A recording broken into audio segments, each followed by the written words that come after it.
Okay, welcome everybody to today's LinkedIn Live session. I'll be joining you with my colleague Ellie, and today we'll be talking to you about using LinkedIn to influence, advocate and inspire within the life sciences.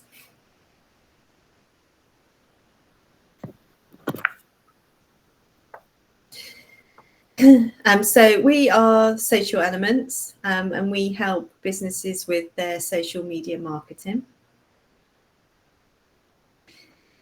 So as I mentioned, we help life science and healthcare businesses to be heard online. We blend an insider's knowledge of the sector with a strategic analytical approach to social media marketing. We use our experience and knowledge in the life science field, and we fuse this with our skills, expertise and up-to-date resources within social media marketing, both organic and paid. We're results driven and we focus on working with you and your team to maximise your marketing budget whilst delivering an authentic and strategic campaign. My name's Lisa. I'm the founder of Social Elements, and I'm also a social media consultant with many years of expertise in organic social media management and paid social media advertising, especially on LinkedIn. I have 20 years of postgrad experience in research and drug development, and I've worked for Roche and AZ in the past. I've also have a proven track record of project, clinical and diagnostic development across the whole drug development pipeline. This is Ellie. She started her career as a journalist for local newspapers and also as a court reporter, later working at Bauer Media. Over the last decade, Ellie's worked in the health, science and not-for-profit sectors. She has a postgrad diploma in digital marketing, a first-class BA in journalism, and also an MVQ level 4 in newspaper writing. She enjoys cycling, scuba diving and touring in her trusty Bongo camper van. You can connect with either of us using the QR codes associated with our profiles. So I just wanted to let you know about some of the key services that Social Elements offer to our clients. So we do offer one-off services such as building strategic development plans.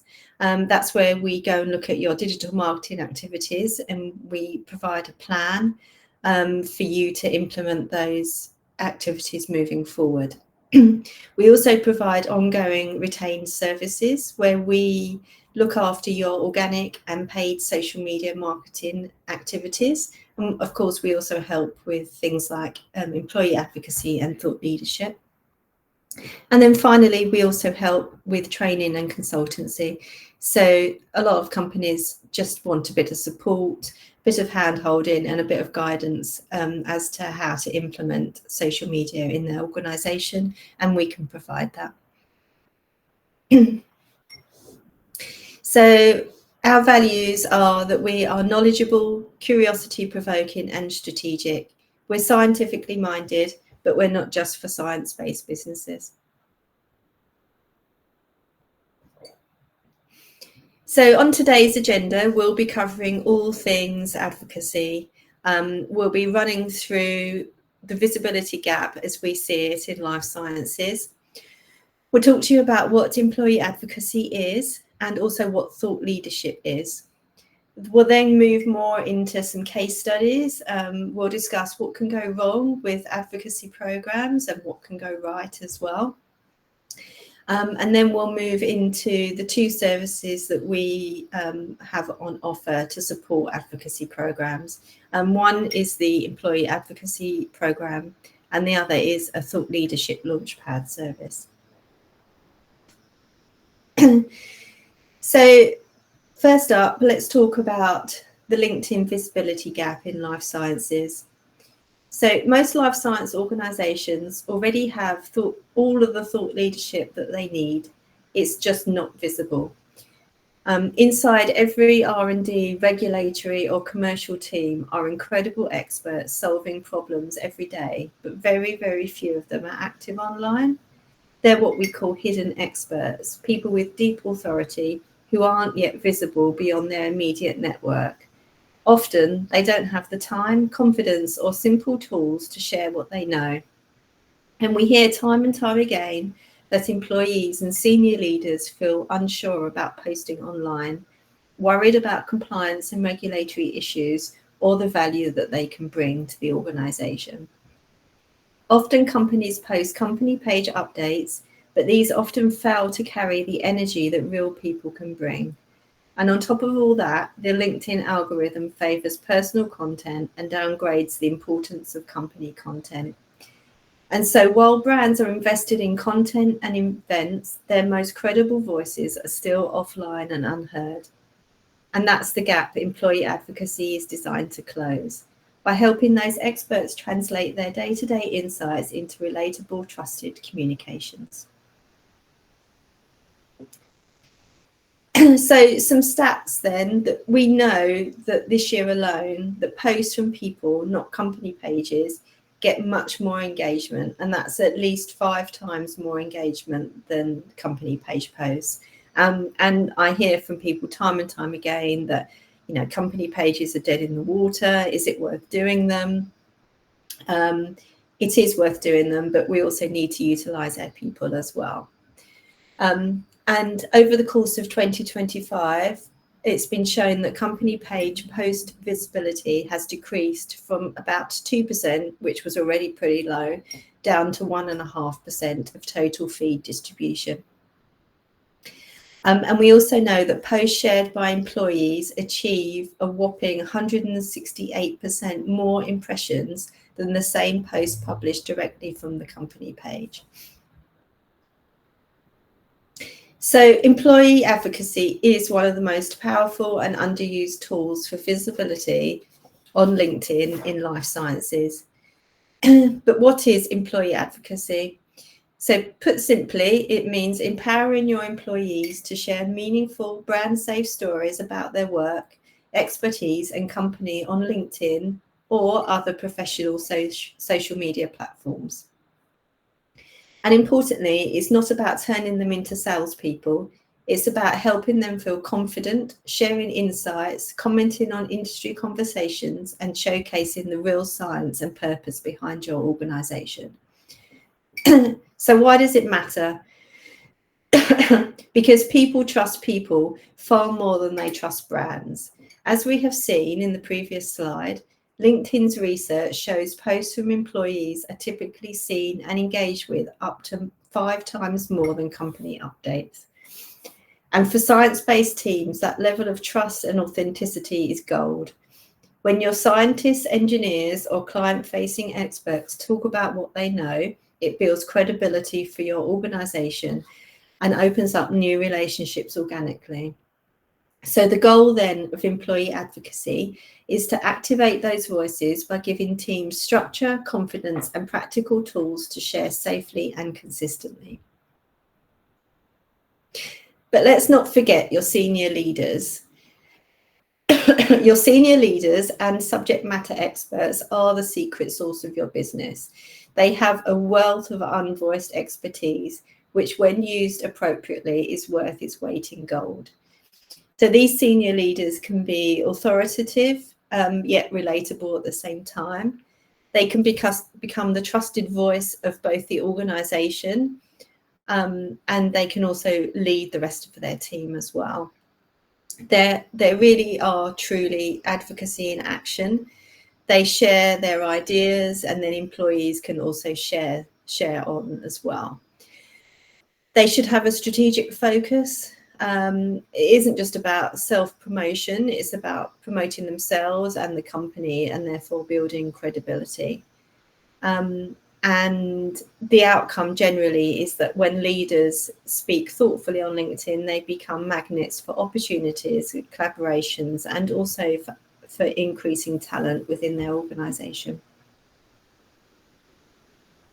So I'll just hand over to Ellie now, who's going to run through a bit about what can go wrong with LinkedIn advocacy and also share some case studies with you.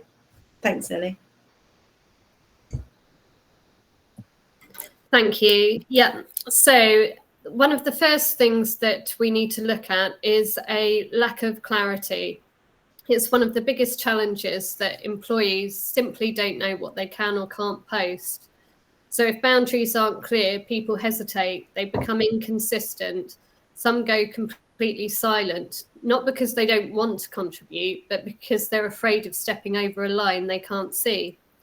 So we've seen this play out in organisations that on paper tick all the boxes. They provide the training, they share examples of what good looks like, they publish positive social media policies, but then day to day, every post has to be signed off by a manager.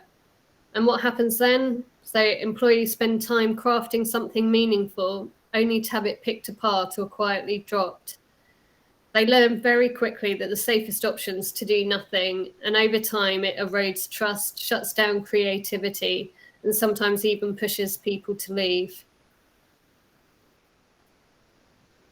So another issue is the fear of posting, fear of saying the wrong thing or getting into trouble, fear of looking unprofessional, and fear is paralysing. If people don't feel safe, supported and trusted to represent the organisation, they just simply won't do it, no matter how enthusiastic they were in the training session.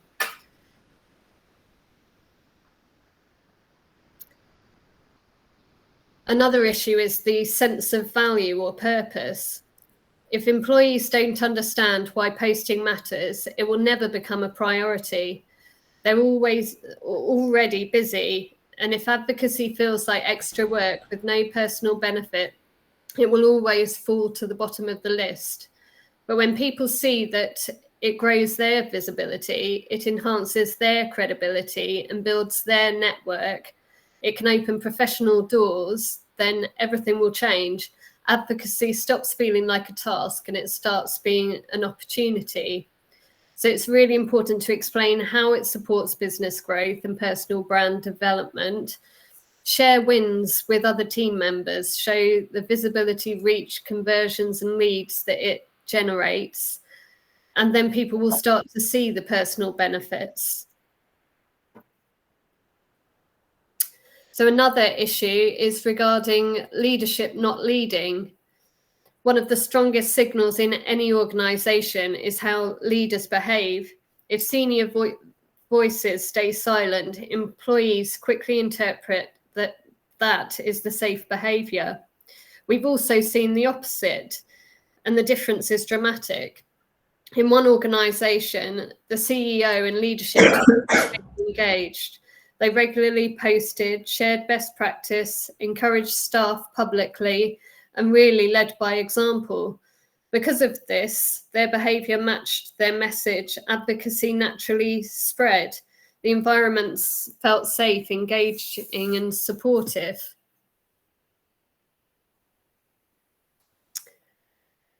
Then there's a lack of time or ownership. So even when leaders believe in visibility, they're often pulled in 100 different directions. We've worked with a rapidly scaling startup where the CEO, CTO, and senior team absolutely wanted to build their thought leadership.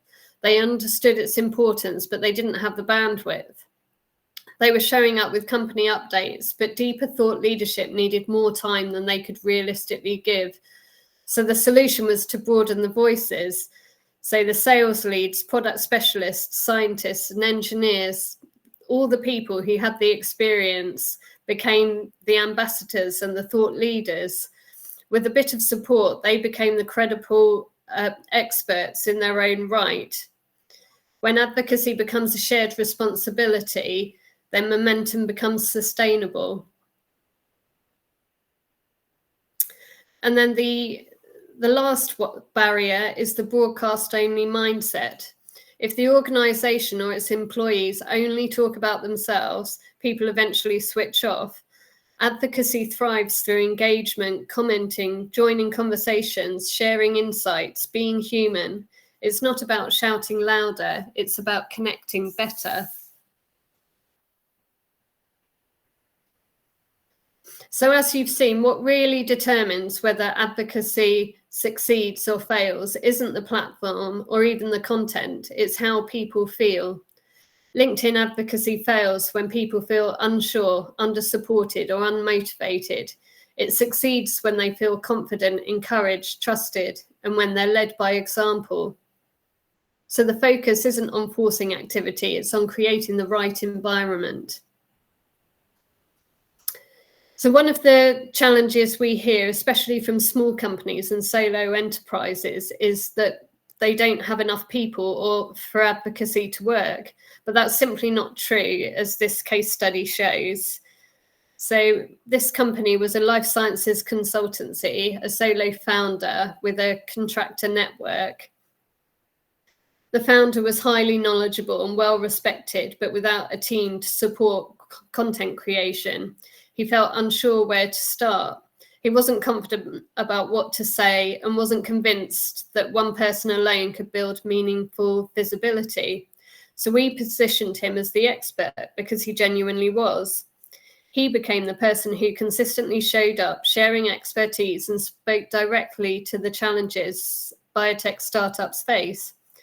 We built a really focused content strategy around topics his audiences cared for and demonstrated the deep understanding he had of the sector. We worked on confidence and consistency, creating a sustainable rhythm of high-quality posts that felt authentic and not overwhelming. And crucially, we used both his personal profile and the company page because people engaged with people. Thought leadership always performs better from an individual voice. And here's what it translated into. We saw a major uplift in visibility, even on days when he didn't post. Follower growth became completely organic and steady. His content also performed exceptionally well. What really stood out, though, was the quality of the audience. His post resonated with founders, investors, and technical leaders, exactly the people he wanted to reach. Their behavior showed trust, credibility, and sustained interest. And the key takeaway here is really important. Employee advocacy doesn't require a big team. A single, consistent expert voice can generate exceptional reach, engagement, and authority. Here's another quick example from a long-term client in the life sciences sector. They were growing quickly but needed a stronger, more consistent presence on LinkedIn. We provided ongoing social media management, creating and scheduling their content, monitoring conversations in their space, and giving them insights into what was working. We advised them that advocacy could work really well for them, and they agreed. So we trained the founders to give them the confidence to show up and position themselves as visible advocates. We supported this with weekly engagement emails, highlighting influencers to engage with, posts to comment on, and providing examples, responses they could personalize. This made showing up online feel much easier. We also trained their wider teams, supported profile optimization, and created onboarding materials so new starters understood the company's approach to LinkedIn. It was a very collaborative partnership, and because their leaders were so engaged, the advocacy element took off. And the results were really strong. Over the 4-year period we worked together, they increased their LinkedIn following by 10 times. Their engagement rate consistently sat above the benchmark. We also saw a noticeable mind shift. People became more confident, more active, and more motivated to share and engage. And importantly, the client fed back that their LinkedIn activity was directly supporting business conversations and influencing deals, which is exactly what you want from an advocacy-led approach.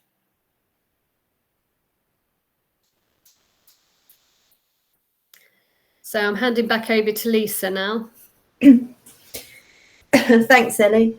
So I'll just explore some of the services that we have on offer to clients to support them with implementing advocacy programs. So the first up is our employee advocacy program.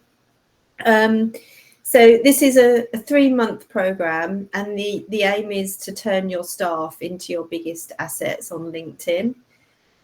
Month 1 is all about setting the strategy and the foundations, We start with an audit of your team's current LinkedIn activity and reach. Then we review or help to create a simple brand safe social media policy. We then segment your employees, identifying who are the champions, the supporters and the amplifiers, so that everyone has a clear and comfortable role within the organisation. Out of this, we build a bespoke advocacy playbook and internal comms toolkit. And then for month 2, it's all about enablement and training. We run a live 1 hour to 1.5 hour training session, which we record so that the companies can use them in their new starter training programs. We'll show people on these calls how to optimize their profiles, how to post, comment and engage confidently. And we also share the newly created social media policy guidelines for the company. We also provide post-prompt libraries and caption examples so that they can see what good looks like. And then, of course, we also offer optional one-to-one coaching for your champions if you or the company feels that they need it. And then month 3 focuses on keeping the momentum up and measuring the effect of our efforts. Once activity starts, we help to maintain consistency through a light touch posting calendar and metrics dashboard that tracks visibility, engagement and participation. We also celebrate top posts internally, which helps to keep the morale up. And we also deliver a handover report with a 60-day follow-on plan so that the advocacy keeps running long after the programme ends. What we produce is a structured, supportive and designed for scientific and technical professionals who appreciate clarity and evidence. And then hopefully the result is an advocacy culture grounded in confidence and not simply obligation. So as I mentioned, some of the deliverables that the clients receive include a clear playbook, and that explains what advocacy means for the company. It explores things like tone of voice, the topics to cover and the ultimate goals of the organisation. As I mentioned, we also segment the team and we provide a employee comms kit as well. And then our second service is what we call the Thought Leader Launchpad. And this is basically where we focus on 1 or 2 individuals within the organisation. They are typically the organisation's leaders, but they don't have to be. They can be subject matter experts. What we generally suggest is that those people already have a good social media following and are already fairly active on social media, or at least want to be. So the Thought Leader Launchpad program is also a 3-month program. We start with a visibility audit, which benchmarks their current presence. It shows them exactly where they stand. It explores things like profile strength, network reach, engagement patterns and competitive positioning as well. Secondly, we help them to develop an optimized profile, which is written for credibility and connection. We craft messaging that aligns both with the individual's expertise and also the company's commercial story as well. Thirdly, we produce a strategic 60-day content roadmap. This gives them 8 weeks of smart, relevant post ideas, and it's hopefully a structure that makes consistency easy and not overwhelming. Fourthly, we produce a bespoke training session, which can be like a one-on-one session. We cover how to engage efficiently, build relationships, use hashtags, and we explore all of the hints and tips and tricks that we know of LinkedIn as well. Most leaders come away feeling quite surprised by how little time it actually takes to maintain real visibility once the systems are in place. And finally, we provide a follow-up toolkit, which ensures that they can sustain momentum independently using the guidance documents. For organisations wanting deeper support, we also offer optional add-ons from things like ghostwriting executive post to tailored training for multiple leaders within the organisation. And what I would say is that the transformation we see is really remarkable. And Ellie mentioned a couple of examples previously, but we've seen that people go from feeling invisible and quite worried or unsure to feeling quite proud, confident, and fully aligned with their company's mission. And often it does lead on to other opportunities for them, from speaking opportunities to leadership opportunities. And then this slide just summarises all of the deliverables that you can expect to receive as part of the Launch Leader programme. So it is quite a big piece of work, and it's quite a valuable piece of work. You get quite a lot of outputs off the back of it. So that leads me on to the key takeaways for this session, just before we open up the floor for questions. So the main takeaway, I think, from advocacy, from all the advocacy work that we've carried out, is that really people trust people. Your team's voices are so much more credible and engaging than any company page content. Empowering your employees to share their insights builds trust that no advert can actually buy. Advocacy amplifies your brand. It extends the reach and visibility through authentic human conversation, and it transforms your internal experts. It's really empowering for employees and for the company. And that doesn't mean to say that you shouldn't have a LinkedIn company page, but you should really have both. You should have a decent advocacy program and a company page in place. We also have learned that thought leadership builds authority. When founders and subject matter experts share informed perspectives online, they shape the industry dialogue, and they can attract partners, talent, and other personal opportunities for themselves. Structure creates confidence, and this is what I've learned through all of the services that Social Elements offers. If you have a clear framework in place, from things like playbooks to training, it gives teams and their leaders permission, safety, and consistency to show up regularly and effectively. And then finally, and this is probably the most important for companies, is that visibility does fuel growth. So having consistent and personal and team presence on LinkedIn leads to stronger reputation, deeper relationships, and also measurable business impact. So that's the end of our presentation into thought leadership and employee advocacy. Ellie and I will now move to the Q&A session.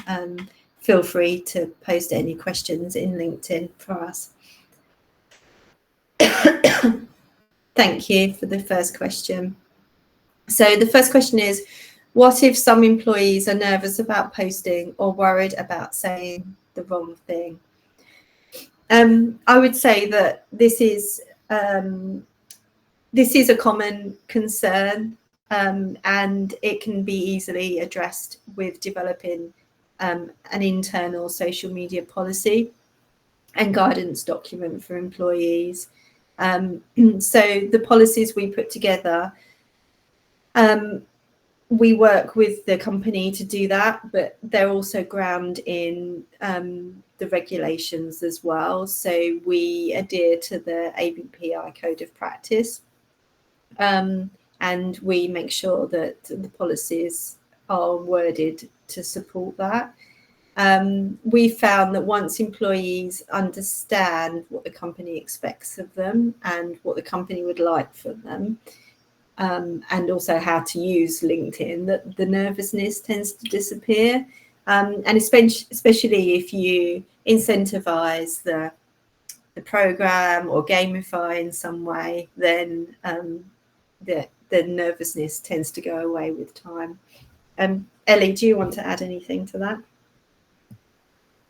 No, I think the only other thing to add would be for if employees are particularly nervous, that they can lean on the sort of comms lead or whoever is sort of leading the advocacy program. And if you don't have sort of a designated lead who feels confident, that's the times that you can lean on service providers such as us, you know, to offer that consultancy and support. So if someone is thinking of putting a post out, or they're not quite sure about what to do or how to approach something, there's someone there who can offer advice and help. And then over time, you'll find that they, you know, get a feel for what they can and can't do. And, you know, in time, they will gain that confidence and will be fine to go it alone.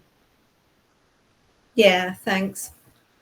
Thank you. Do we have any other questions? Okay. Oh, Ellie, you'd probably be able to answer this better than me, but how much time do you feel a typical team member needs to commit each week? I assume that means for possibly employee advocacy, but maybe you could answer it from both sides as well.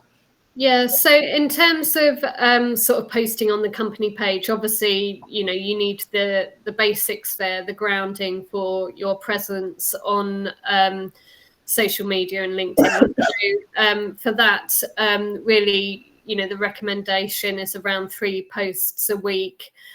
So, you know, that may take, you know, sort of like a day a week or something to plan all your content and, you know, the extra assets and stuff. But in terms of advocacy, it can just be quite small. So we tend to recommend that if someone is part of the advocacy program, then designate, you know, 5 minutes a couple of times a week to show up on LinkedIn and to have a look at the conversations online, to like some posts or add your opinion, you know, to other people. And then you'd need to designate a short amount of time, half hour or so, to create your own posts and sort of content. So it doesn't have to be, you know, lots and lots and lots. It's something that you just sort of need to build into your week and dip in and out of it as and when you have time. You know, if you've got a you know, sort of half hour between meetings or something, then you can quickly pop on and, you know, do your post then. Yeah, it's all about sort of getting into the rhythm, isn't it, and setting good practices. I think once that's in place, then, you know, like you said, it doesn't really take much time at all. But I tend to like put time in my calendar just to do a bit of sort of LinkedIn, you know, activity every day, and when I find that sort of helps to keep me going. But yeah, it's only like sort of 10 minutes a day, really. Okay, next question is, do we need a formal social media policy before starting? I don't think it's essential, but I think it certainly helps. I would say it depends on the company. I think if you're a company that's making, you know, like diagnostics or new medicines, then yes, that's essential. But if not, then no, it isn't. But I think it does help to lay the groundwork, and it helps to encourage employees to support. Do you want to add anything, Ellie? Yeah, it's just, I think, you know, the essential element there is just to make sure that people are adhering to the ABPI guidelines, and that they're not inadvertently going out and posting something that could, you know, get you into trouble from that, you know, a regulatory perspective. But, you know, the benefit of having a social media policy is that it, you know, it helps set expectations as well. And it's got something that, you know, underpins what you're trying to achieve.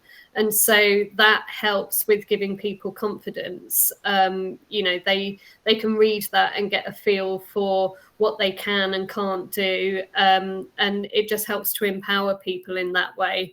But if you don't have a social media policy in place, don't let that hold you back. We do provide templates and support for this sort of thing. So if it's something that you were looking to do, then, reach out and, we can support with that. But, it's something that, it shouldn't sort of stop you from getting out there and being present on LinkedIn. Yeah, I think something I've noticed is that companies often don't have a policy in place. They haven't even kind of considered about the employees and how they should support the company in terms of social media activity. And I think sometimes what can also help is just to put together like a quick FAQ document, so the employees know what to do in certain circumstances and who to contact, if they get a negative comment or something like that. So I think at the very least it's worth just having that sort of FAQ document, or designing it. But as Ellie said, we can kind of help with all of those documentations if needed. Do we have another question? Okay. How can smaller companies get started if they don't have a marketing team? Okay, so we, Social Elements, mainly work with small companies and they often don't have a marketing team. Oftentimes they'll just have one lone person who's responsible for all comms. And sometimes they don't even have that. So I would say, using the example that Ellie shared earlier about the solo founder, he has managed to gain traction for himself and the company through posting himself. So there is a way to get started. I would say come and talk to us. We can help you put like a structure in place. Sometimes that's all you need, a little bit of guidance as to where to get started. But yeah, I would start with plotting out what you want to do, what your goals are for your social media, and then take it from there. Ellie, do you want to add anything? No, not really. Just just to get out there and start making those connections. Quite often with the smaller companies, founders are out building networks through their day-to-day business anyway. So if you go and meet someone, follow up on LinkedIn, find them, connect with them, start posting about what your company is doing, the milestones that you're meeting, and any successes, and you'll find that naturally you'll start to build a presence, and then you will see people engaging with you more. Yeah, I think it can feel quite overwhelming to start with, but I think it's important to remember that often, even with the really small companies, that they're already, they already have quite a good following themselves. It's maybe just the rest of the company content that isn't so good. So yeah, it's good to start somewhere, isn't it?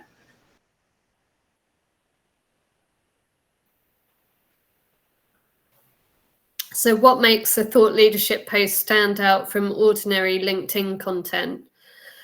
So this is the difference between sort of putting out the posts as a company page, perhaps, your service posts and your, company updates and things. A thought leadership post tends to be that expert opinion, where you're experts in your field, you're adding your opinion or, posting guidance or, updates that your audience can learn from.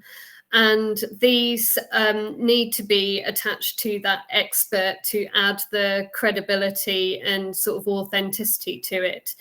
People want to know that, you know, what you're saying is coming from a knowledgeable base. And so when they can see who is saying that content, then they can look at your profile, you know, check out your credibility.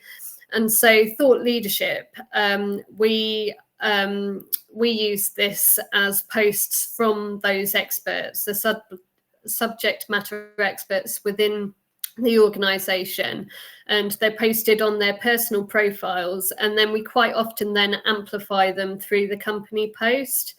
And that then is adding the face and the, you know, sort of like the various expertise to the brand. You're not just a soulless, you know, sort of company in a logo churning out content. You know, people can actually see the expertise and authenticity. And that's why it works. You know, as we've said previously in this this LinkedIn Live, that people do business with people. People, you know, make connections with humans. You know, we don't want to just have a faceless interaction. So that's why it works, and that's why these posts get much more traction than the company posts do on their own. Anything to add, Lisa? No, thanks. Thanks for answering that question while I was coughing. Is it okay to use a ghostwriter or AI, and does that affect authenticity? I'm sure Ellie's got more to say on this than me, but I would say in terms of a ghostwriter, no, as long as the person has taken time to understand you and the business and has captured your tone of voice adequately. And then using AI, again, no, obviously, you know, we are living in a world of AI now. And I think it's fine to use AI tools to create your content for you. I would just say that if you do, be sure to check the output to make sure that it sounds like you, has your tone of voice, and is factually correct as well. I think too often these days we are seeing AI generated content, and I think you can really tell it's very formulaic and doesn't sort of capture the human essence as well as a human obviously does. So I think it's okay, providing that you kind of sanity check it and double check it before posting. What do you think, Ellie? Yeah, I would agree. So, you know, there has been advice out there sort of saying, particularly, you know, in the early days of AI, that you can use it to craft, you know, a month's load of posts and, you know, you're ready to go. But we know that that's not the case. You would need to tell it what you wanted to say. You need to put the content in. Never rely AI to just come up with the content for you, because it's not going to be strategic. It's not going to be you know, sort of like what you want. You need to make sure that you have the expertise there. That is what you're selling, you know, as an organization. And so, you know, I would only really advise using it to hone, you know, something that you've already created, maybe. And then similarly with ghostwriters, you know, you need to give them the content. So, you know, you would need to have regular briefings. Yes, you can together brainstorm ideas, and the longer that a ghostwriter works with you as a organization, the you know, more knowledgeable they're going to be about your organization, and then they can start to come up with their own ideas. But you shouldn't ever become complacent. You need to be checking this content, making sure that it is, you know, factually correct and that it is meeting your business goals.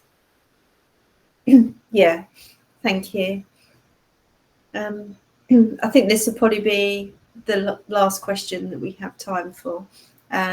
So how often should a leader post to maintain visibility? I think it's more about consistency rather than frequency, personally. I would suggest that they are, if I had to say pick a frequency, I would suggest a couple of times a week. But I think it's as important to engage on LinkedIn and have conversations with other people's content, reach out to connect to other individuals, that sort of thing. So it's not just about posting, it's also about engaging as well. Do you want to add anything to it, Ellie? No, not really. I think that's just the key, isn't it? Just being consistent and showing up. Consistent and authentic. Yeah. Yeah. Okay. All right. Thank you. That's all we've got time for in terms of questions. I just wanted to let you know about some assets we have available to you. So we do have a free guide to help you to implement employee advocacy and thought leadership. If you would like to receive a copy, then please reach out to me on LinkedIn, and we will send you one. You can we also have a free advocacy checklist, which just helps you identify what you've already got in place, really, in your organisation. So again, if you would like to receive that, drop me a message and I'll send it to you. If you want to discuss the advocacy services we've described today or any other services, then please feel free to book a discovery call with me. This is a free 30-minute call. Again, drop me a message on LinkedIn. And of course, you can also connect with us on LinkedIn and follow the Social Elements page. So that's it from Ellie and I. Once again, thank you for joining. If you have any other questions following the event, then feel free to drop them on LinkedIn in the comments, or just reach out to me separately. But yeah, thanks Ellie for joining and supporting, and see you all soon. Thank you. Thank you. Bye. Bye.